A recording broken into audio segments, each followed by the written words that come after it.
हम कैसे थोड़ा सा स्पिरिचुअलिटी का वर्ड अभी बहुत ऐसे लोग उसको गलत तरीके से इस्तेमाल कर रहे हैं, और हम बहुत स्पिरिचुअल हैं, हमने गीता पढ़ ली है, क्योंकि हम बहुत लोगों के संपर्क में आते हैं तो हमको लगता है कि ये स्पिरिचुअलिटी का ढोंग ढकोसला कर रहा है। कि आप जितने भी उपस्थित विद्वानगण हैं उसमें से कोई एक या दो भी अगर कुछ एक छोटी सी बात भी अपने घर पे लेके जाते हैं, लेकिन उस बात को अपने तक नहीं रखते हुए लोगों तक पहुंचाते हैं, और सबसे इम्पोर्टेंट बात उस पर अमल करते हैं। खाली अच्छा सोच लेने से वो चीज़ क्रियान्वित नहीं होती है। जैसे हमको सबको पता है कि एक्सरसाइज करना चाहिए, वजन नहीं बढ़ाना चाहिए, जंक फूड नहीं खाना चाहिए, मॉर्निंग वॉक करना चाहिए, गुस्सा नहीं करना चाहिए, जो हेल्थ के लिए बहुत सारी चीज़ें हैं जिससे कि जो फिजिकल डिसीजेज हमको दिखाई दे रही हैं, परंतु उस फिजिकल एस्पेक्ट के अलावा उसका मेंटल एस्पेक्ट क्या है, उसका स्पिरिचुअल एस्पेक्ट क्या है, उसका एनर्जी एस्पेक्ट क्या है, बहुत सारी चीज़ें जुड़ी हुई हैं। कई लोगों को आपने देखा होगा कि बहुत फिजिकल एक्टिविटी करते थे, कई डॉक्टर्स को भी इवन मैंने देखा है कि रेगुलर जिम कर रहे हैं या रेगुलर फिजिकल एक्टिविटी कर रहे हैं, पर बहुत ही यंग एज में उनकी हार्ट अटैक से डेथ हो जा रही है या स्ट्रोक से डेथ हो जा रही है, या उनको मैलिग्नेंसी हो रही है। बहुत अच्छी लाइफस्टाइल थी, बहुत हेल्दी फूड खाते थे। तो ये सबको आप कैसे एक्सप्लेन कर पाते हैं? बहुत सात्विक आदमी थे, बहुत संत की तरह थे, लोगों की मदद करते थे, क्यों ऐसा होता है? एक्चुअली ये जो हम अभी सब आपस में हम एक दूसरे को दिखाई दे रहे हैं, ये एक कवरिंग है। क्षमा चाहती हूँ, मेरा थोड़ा सा गला वो है। तो ये हमारी सबकी जो कहते हैं ना कि एक हमने ड्रेस पहनी हुई है, ये जो अभी डॉक्टर सोनल बता रहे थे कि मृत्यु एक उत्सव है, तो ये जो चोला हमने पहना हुआ है ये हमारी जो जर्नी है, हम हर एक सोल की एक जर्नी है। जिस जर्नी को कौन किस वक्त कितने समय के लिए इस जर्नी में रहेगा वो सब पहले प्री डिसाइडेड रहती है सारी चीज़ें। आप कैसे बॉर्न होंगे, आप किन पेरेंट्स के बच्चे बन के बॉर्न होंगे, आप पुअर पेरेंट्स के बच्चे बन के बॉर्न होंगे, दैट इज ऑल्सो योर कार्मिक जो आपका अकाउंट है, जो आपके कर्म पुराने वो है। कई लोग मुझसे पूछते हैं कि ये मेरे साथ ही ऐसा क्यों? कोई आप अच्छे माँ बाप के साथ जो बहुत सात्विक हैं उनके आप घर में अगर बच्चे बन के पैदा होते हैं, क्योंकि वो संस्कार आपको लेने हैं आपकी आगे की जर्नी आपको पूरा करने के लिए, तो वो भी आपका कार्मिक अकाउंट ही है। तो इस कार्मिक अकाउंट के चलते ही जैसा हमने सुना अभी कि इतनी सारी बीमारियां हो रही है, कैंसर हो रहा है या कोई आईसीयू में जा रहा है, हर व्यक्ति चाहता है कि उसे बेडरिडन ना होना पड़े आखिरी स्टेज पे, उसको कैंसर ना हो, वो बेडरिडन होके आईसीयू पे वेंटिलेटर पे जाके फाइनल उसका जो ये जर्नी है ये एंड ना हो। और उसके बाद की जर्नी किसी ने नहीं देखी है। जो अभी डॉक्टर सोनल बता रहे थे कि मृत्यु के हमारे कैसे शरीर हैं, तो हमारे 5 लेयर्स रहते हैं और ये सारी एनर्जी है, एनर्जी का खेल है जो क्वांटम एनर्जी या क्वांटम फिजिक्स बोलते हैं। जैसे कई लोगों से मिलके हमको लगता है कि क्या आदमी था, आज पूरा दिन ही खराब हो गया। कई लोगों का चेहरा देख के ही हमको बहुत खुशी होती है, आज बहुत दिन अच्छा गया। वो हमसे कुछ नहीं बोल रहा है, हमको कुछ नहीं कह रहा है, फिर भी ये क्या है? ये एनर्जी है, उस इंसान का ऑरा है जो जिससे मिलके बहुत हमको अच्छा लगता है, या हमारे भावनाएं जो हमारे दिल में भावनाएं उसके लिए बहुत अच्छी आदर की रहती है। तो ये ऑरा को आप पॉजिटिव कैसे बना के रखें? मैं आज कोई बहुत बड़ी बड़ी बातें आपको नहीं बताने वाली हूँ। मेरे पास जो फीमेल्स आती हैं, मुझे इस फील्ड में प्रैक्टिस करते हुए 25 साल हो गए, तो शुरू में तो हमको जोश तो अभी भी है, पहले भी बहुत जोश रहता था काम करने का, कैसे भी करके मरीज को ठीक करना है। पर हमको लगता था कि हस्बैंड बहुत इंटरेस्टेड नहीं है, क्योंकि सारी चीज़ें फिजिकल लेवल पे चल रही हैं। हमको लगता था कि mother in law is very reluctant to bring the patient. मैं चाहती हूँ कि जब तक फीमेल्स अच्छे अपने आप को अवेयर नहीं करेंगे, फाइनेंशियल इंडिपेंडेंस नहीं आएगा फीमेल्स में, तब तक हम जो महिलाओं का उत्थान या देश का उत्थान या बड़ी बड़ी चीज़ें बात करते हैं सब व्यर्थ है। क्योंकि मेरे पास जब आते हैं पेशेंट, तो पेशेंट का हस्बैंड 9 महीने कई बार आता ही नहीं प्रेगनेंसी के समय। हम हर महिला को ये बोलते हैं कि प्रेगनेंसी कोई फिजियोलॉजी में चेंज है, रिप्रोडक्शन है, आपको महिला बनाया है ईश्वर ने, तो आपको बच्चे पैदा करने के लिए गर्भाशय दिया है, स्तनपान करने के लिए ब्रेस्ट दिया है। लेकिन अभी इतने ढकोसले ढोंग और ये सारी चीज़ें हो गई हैं, तो उसकी वजह से पूरा पेशेंट, एक प्रेग्नेंट पेशेंट पूरा 9 महीने उसको एक बीमारी की तरह सोचता है।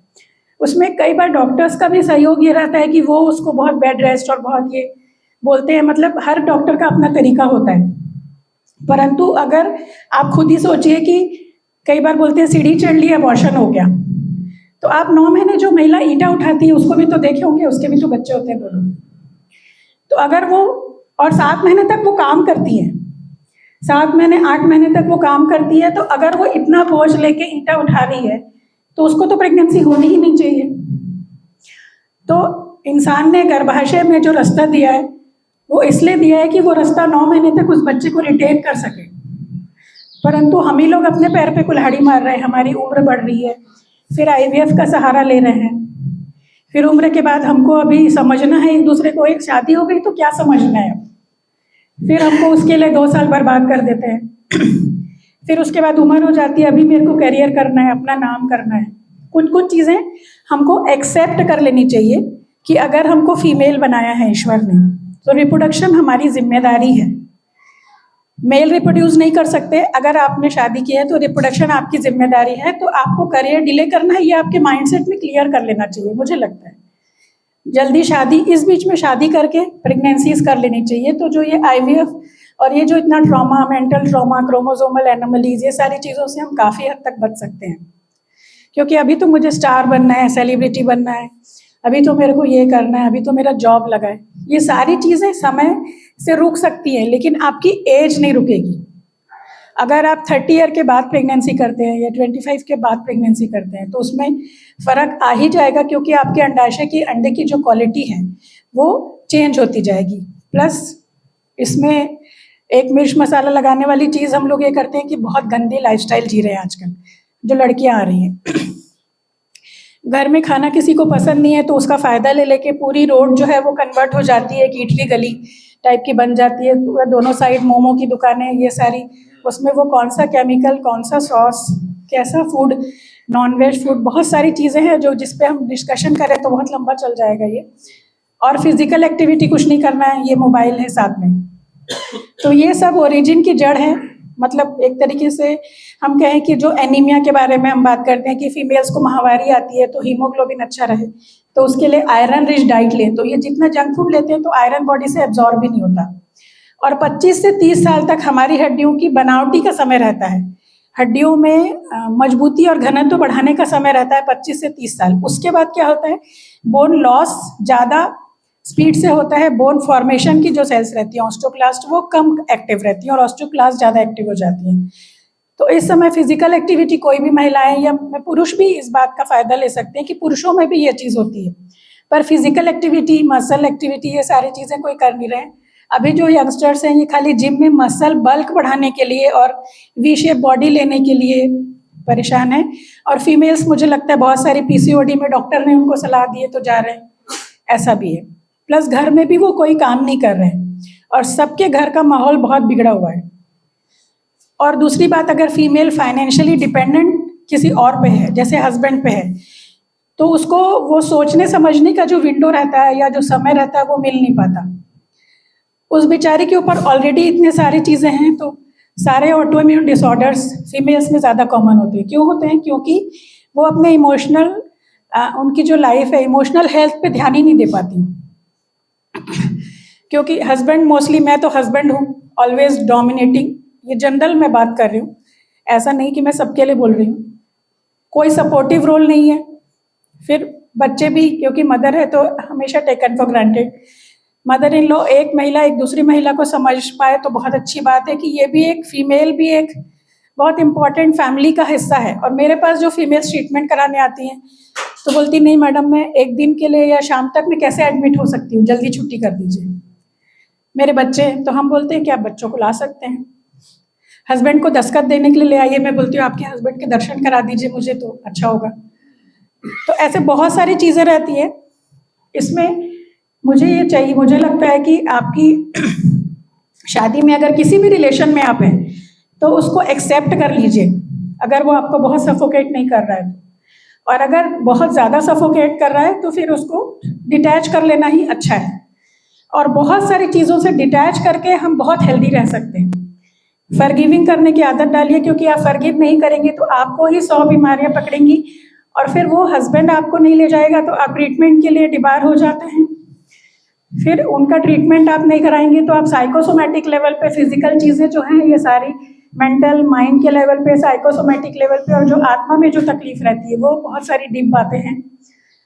तो ये चीज़ें, ये क्रम कभी ठीक नहीं होगा और सुलझेगा नहीं है, और ज़्यादा वर्ष होता जाएगा और एक चक्रव्यूह की तरह फंसते जाएंगे। तो मेरा ये कहना है फीमेल्स को, चाहे वो मेलिग्नेंसी हो, चाहे अबॉर्शन भी ज़्यादा किस में होता है, जो बहुत ज़्यादा एंजाइटी लेती हैं फीमेल्स में, मतलब अभी हम डॉक्टरी वाली बातें नहीं कर रहे हैं।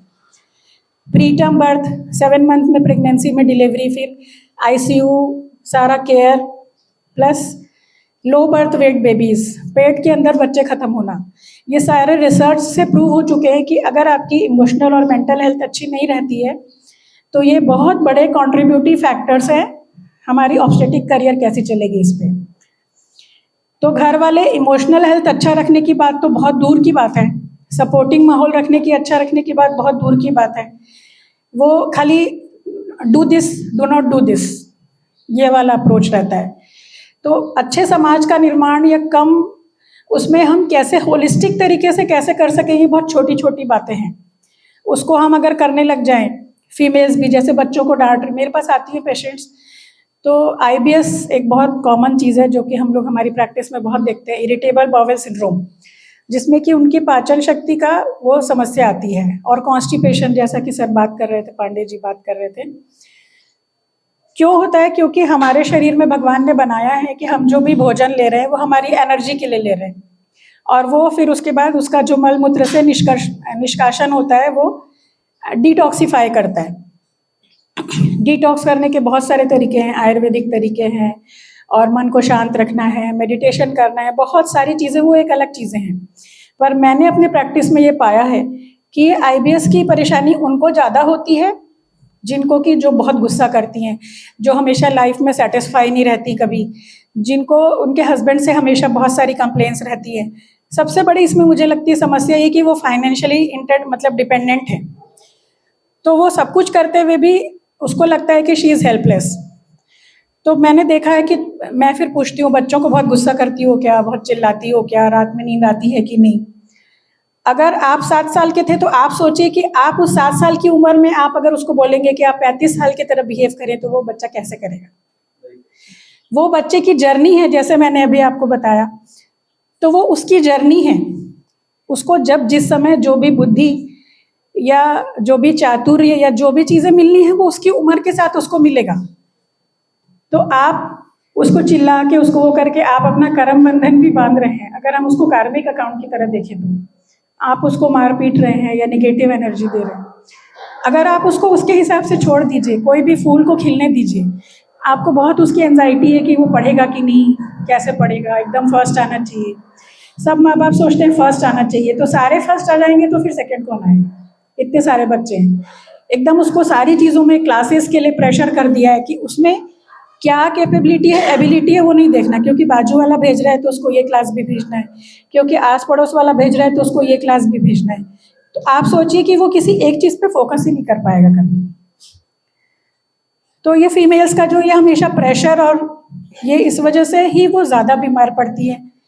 बहुत सारे हार्मोनल इम्बैलेंस, अपना केयर नहीं लेती, पता है कि अच्छा डाइट लेना है तो वो नहीं लेंगी। घर में आप ऐसा डाइट, क्योंकि आप ही सबको एनर्जी दे रहे हैं, पॉजिटिव एनर्जी दे रहे हैं कि निगेटिव दे रहे हैं, कि गुस्से में खाना बना रहे हैं कि शांत मन से खाना बना रहे हैं, उसके हिसाब से हमारे को एनर्जी मिलेगी। अगर आप उसमें पॉजिटिव एनर्जी दे के खाना बनाएंगे तो आपके घर के सब बच्चों की, हस्बैंड की, सबकी हेल्थ अच्छी रहेगी।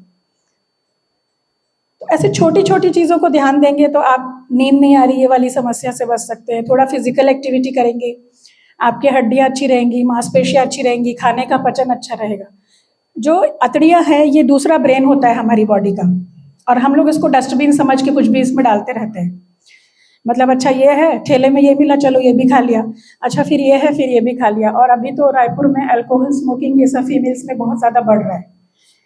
लो सोशो इकोनॉमिक स्टेटस अलग तरीके से ये काम करता है, और हाई सोशो इकोनॉमिक स्टेटस में अलग तरीके से बढ़ रहा है, जो कि बिल्कुल भी अच्छा नहीं है।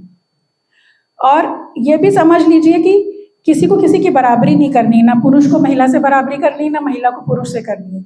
दोनों एक दूसरे के पूरक हैं। ईश्वर ने पुरुष को अलग तरीके के जेनेटिक और उस मेकअप से बनाया, और महिलाओं को अलग तरीके से।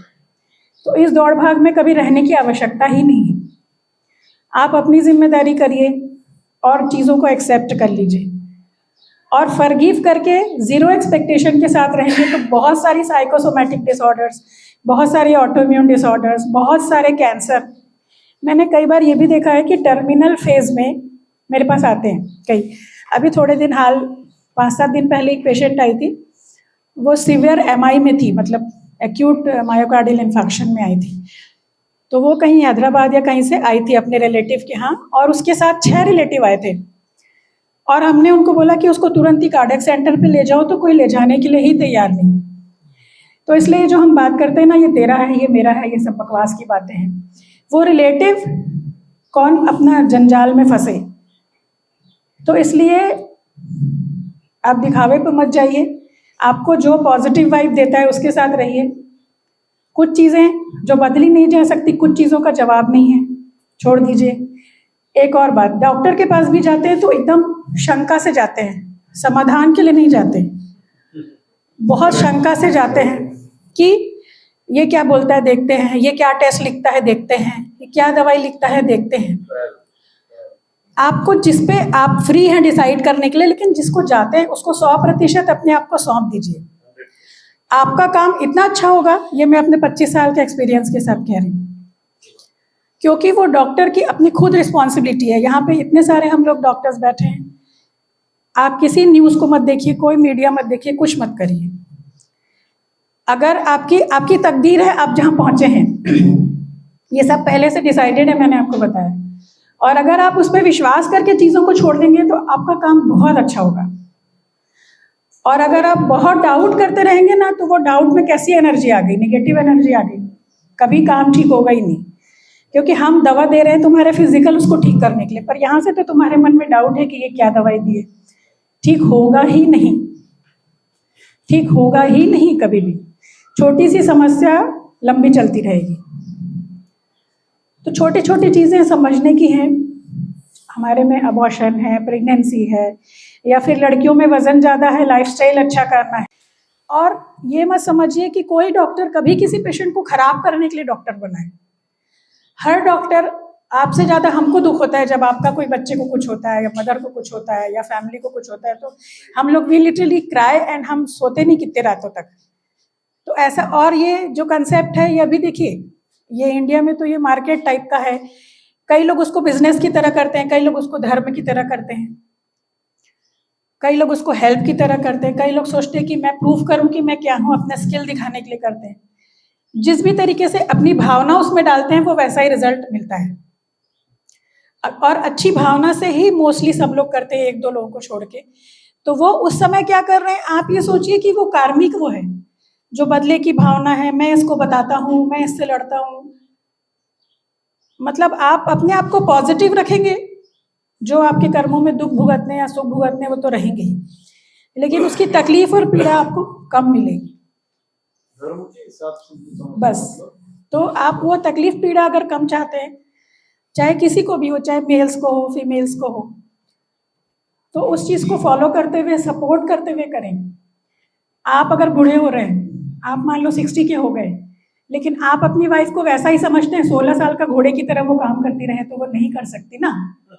वो भी 55 की हो गई, ये कोई समझने को तैयार ही नहीं है कि वो भी 55 की हो गई है, तो उसको भी आपके जैसे उसके भी शरीर में परिवर्तन होगा, सब चीज़ों में उसके भी परिवर्तन होगा। समझना है बस, बहुत थोड़ी सी समझ से बहुत कुछ अच्छा किया जा सकता है।